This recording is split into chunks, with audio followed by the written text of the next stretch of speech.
ঢাকে কাঠি পড়ে গেছে, আর মাত্র কয়েকদিন। তারপরেই 1 বছরের প্রতীক্ষার অবসান করে আসছেন মা। তাই সব কন্টেন্ট ক্রিয়েটাররাই ওনাদের কন্টেন্ট তৈরিতে মাকে রাখছেন। আমরাই বা বাদ যাই কেন? তবে আর 5টা চ্যানেলের মতো আমাদের চ্যানেল তো নয়। আমাদের চ্যানেলটা পুরোটাই ইতিহাসের ওপর। তাই আমাদের 20,000-এর ওপর বন্ধুরাও এই চ্যানেলটিকে তাঁদের চ্যানেল হিসেবে আপন করে নিয়েছেন।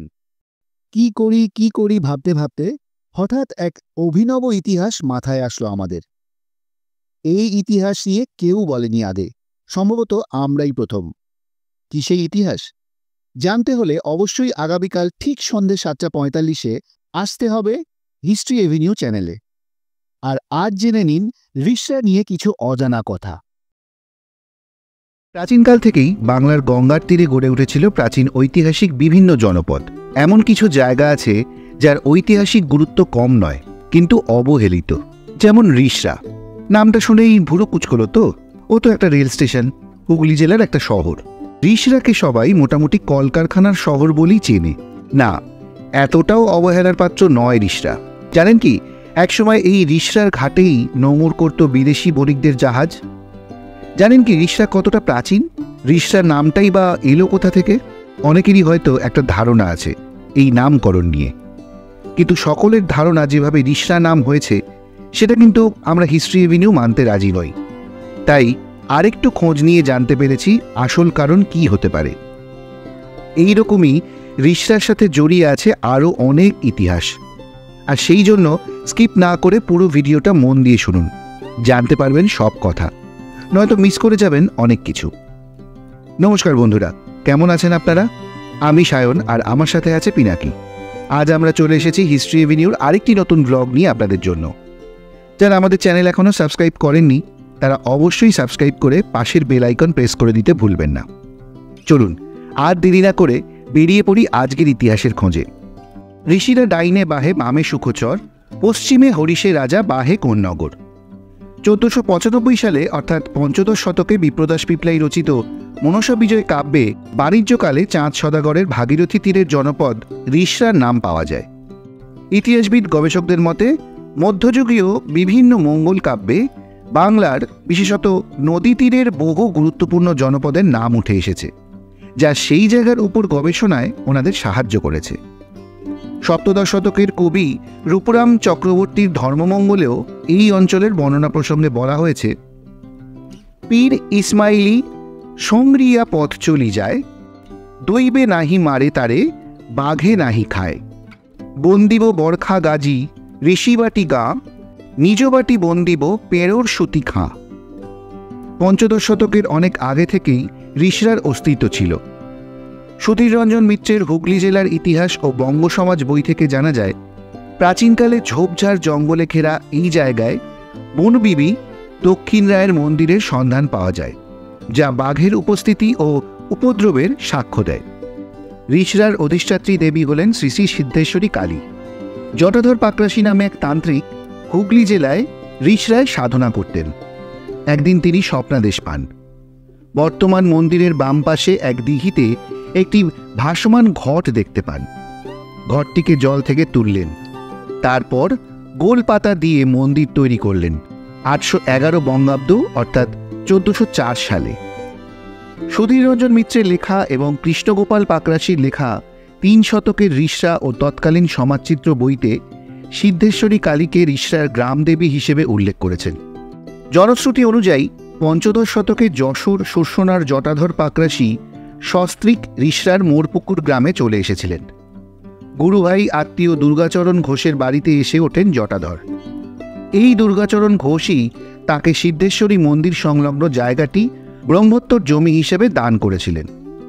সেখানেই থাকতে আরম্ভ করেন জটাধর পাকরাশি। তৈরি হয় মন্দির। প্রথমেই বললাম রিষড়াকে সবাই মোটামুটি কলকারখানার শহর বলেই চেনে।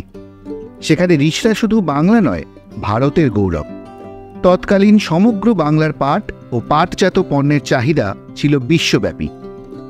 সুধীর রঞ্জন মিত্রের লেখা থেকে জানা যায়, ভারতের প্রথম আধুনিক জুট মিল বা পাট শিল্পের কারখানা, চলতি ভাষায় চটকল, প্রথম এই রিষড়াতেই হয়েছিল 1855 খ্রিস্টাব্দে। ওয়েলিংটন জুট মিল।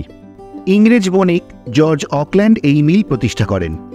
এরপর চাপদানি জুট মিল তৈরি হয় 1873 খ্রিস্টাব্দে। 1875 খ্রিস্টাব্দে ওয়ারেন হেস্টিংসের বাগানবাড়িতে হেস্টিংস জুট মিল তৈরি হয়। ওয়ারেন হেস্টিংসের বাগানবাড়ি বড় বাংলো, বিশাল বাগান নিয়ে রিসরা হাউস নামে পরিচিত ছিল। সপ্তদশ শতকে দিনেমারদের আধিপত্য ছিল এই অঞ্চলে। ছাপা কাপড়ের কারখানা ছিল এই অঞ্চলে। দিনেমাররা চলে গেলে অনেক হাত বদল হয়ে বাঙালি ব্যবসায়ী বিশ্বম্ভর সেন প্রথম বস্ত্র ব্যবসা শুরু করেন। মুঘল আমলে রিসরা গ্রাম এবং এর শহরতলি ঘন বসতিপূর্ণ ছিল। এলাকার উষ্ণ এবং আর্দ্র জলবায়ু বস্ত্রশিল্পের জন্য অনুকূল ছিল। এইভাবে জমিটি বস্ত্র ও রেশম বয়নের জন্য বিখ্যাত ছিল। এখানকার হিন্দু তাঁতিরা সূক্ষ্ম সুতির টুকরো তৈরি করত, আর মুসলিম তাঁতিরা রেশম তৈরিতে একচেটিয়া অধিকারী ছিল। এলাকার ও আশেপাশের উর্বর জমিতে প্রচুর পরিমাণে ধান, পাট ও পানের চাষ হতো। কৈবর্তরা জলাভূমিকে মাছ ব্যবসার জন্য ব্যবহার করত। ডেনিশ শাসনের অধীনে শিল্পায়নের শেষ পর্যায়ে সমগ্র নাগরিক প্রশাসন সম্পূর্ণভাবে ব্যাহত হয়েছিল। শ্রীরামপুর শহরের দখল নেওয়ার পর ব্রিটিশ কোম্পানি তার নাগরিক সুযোগ সুবিধা দেখাশোনা করতে শুরু করে। বিভিন্ন ক্ষেত্রে বানান ভেদে ঋষিরা, ঋষিড্ডা, ঋষিরা, রিসরা, ইচরা ইত্যাদি নামেরও উল্লেখ পাওয়া যায়, যেগুলো বর্তমান রিসরা নামেরই বিবিধ প্রচলন। এমনকি ফরাসি চিকিৎসক এবং পরিব্রাজক ফ্রাঁসোয়া বার্নিয়ার সপ্তদশ শতকে আনুমানিক 1614 থেকে 1615 সাল নাগাদ ভারতে আসেন এবং 12 বছর ভারতে ছিলেন। তার ভ্রমণ বর্ণনায় লেখা বইটিতে কলকাতা থেকে 8 মাইল দূরে অবস্থিত ইচরা গ্রামের নাম লক্ষ্য করা গেছে। রিসরা শব্দটি অস্ট্রিক বা দ্রাবিড় গোষ্ঠীভুক্ত হতে পারে।